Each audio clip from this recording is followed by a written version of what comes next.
18 মাস পর পুরনো কর্মস্থলে ফিরলেন নোবেলজয়ী অর্থবিদ ডক্টর মোহাম্মদ ইউনূস। রাষ্ট্রের সর্বোচ্চ দায়িত্ব পালন শেষে আবারও নিজের প্রতিষ্ঠানে নিজের মানুষদের কাছে। কিন্তু প্রশ্ন হলো, ক্ষমতার কেন্দ্রবিন্দু থেকে সরে এসে এখন কেমন কাটছে তার জীবন, কি পরিকল্পনা সামনে? চলুন বিস্তারিত জানি। রোববার সকালে মিরপুরের টেলিকম ভবনে উপস্থিত ইউনূস সেন্টারে পৌঁছান ডক্টর মোহাম্মদ ইউনূস। দীর্ঘ 18 মাস দেশের অন্তর্বর্তী সরকারের নেতৃত্ব দেওয়ার পর আবারও নিজ কর্মস্থলে ফেরা। স্বাভাবিকভাবেই দিনটি ছিল আবেগঘন। ইউনূস সেন্টারে পৌঁছালে দীর্ঘদিনের উপস্থিত ছিলেন গ্রামীণ পরিবারের বিভিন্ন সংগঠনের প্রতিনিধি, ব্যবস্থাপনা পরিচালক ও উপদেষ্টারা। তার সঙ্গে ছিলেন অন্তর্বর্তী সরকারের সাবেক স্বাস্থ্য উপদেষ্টা নূরজাহান বেগম এবং ইউনূস সেন্টারের নির্বাহী পরিচালক লামিয়া মোশাররফ।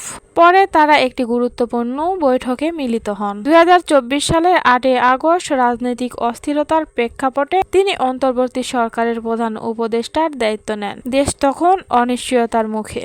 প্রায় 1.5 বছর পর দেশের পরিচালনার পর 12 ফেব্রুয়ারি অনুষ্ঠিত ত্রয়োদশ জাতীয় সংসদ নির্বাচনে বিজয়ী সরকারের কাছে শান্তিপূর্ণভাবে ক্ষমতা হস্তান্তর করেন তিনি। এভাবেই শেষ হয় ঐতিহাসিক অধ্যায়। বর্তমানে তিনি অবস্থান করছেন রাষ্ট্রীয় অতিথি ভবন যমুনাতে। আইন অনুযায়ী আরও 3 মাস সেখানে থাকার সুযোগ থাকলেও ব্যক্তিগত আগ্রহে দ্রুতই এই সরকারি ভবন ছেড়ে দেওয়ার সিদ্ধান্ত নিয়েছেন তিনি। জানা গেছে খুব শীঘ্রই তিনি ঢাকার গুলশানে নিজ বাসভবনে ফিরে যাবেন। ইতিমধ্যে সংশ্লিষ্ট কর্মকর্তারা যমুনা ভবন পরিদর্শন করেছেন। সম্ভবত আগামী মাসখানেকের মধ্যে বা ঈদের পর তিনি পুরোপুরি ব্যক্তিগত জীবনে ফিরে যাবেন। রাষ্ট্র পরিচালনার ব্যস্ততা শেষে এখন কিছুটা নিরিবিলি সময় কাটাচ্ছেন ডক্টর মোহাম্মদ ইউনূস। প্রতিদিন সকালে যমুনা কম্পাউন্ডে হাঁটাহাঁটি করেন। সকাল 10টার পর তিনি দাপ্তরিক কাজ শুরু করেন। ইউনূস সেন্টারে ফেরার প্রস্তুতি হিসেবে প্রয়োজনীয় নথিপত্র ও সাংগঠনিক কাজ গুছিয়ে নিয়েছেন। পরিবারের সদস্যদেরও সময় দিচ্ছেন বেশি করে।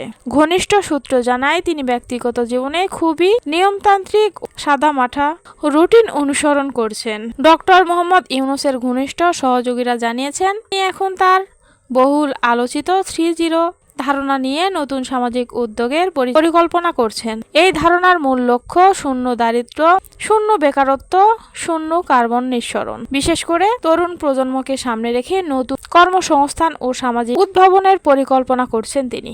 রাষ্ট্রের সর্বোচ্চ দায়িত্ব পালন শেষে আবারও নিজের শেকড়ে ফেরা, এ যেন এক নতুন সূচনা। ক্ষমতার চেয়ার ছেড়ে তিনি ফিরছেন কর্মের জায়গায়, মানুষের মাঝে স্বপ্নের প্রকল্পে। ডক্টর মোহাম্মদ ইউনূসের এই প্রত্যাবর্তন কি বাংলাদেশের সামাজিক উদ্যোক্তা আন্দোলনের নতুন গতি আনবে? আপনার মতামত জানাতে ভুলবেন না।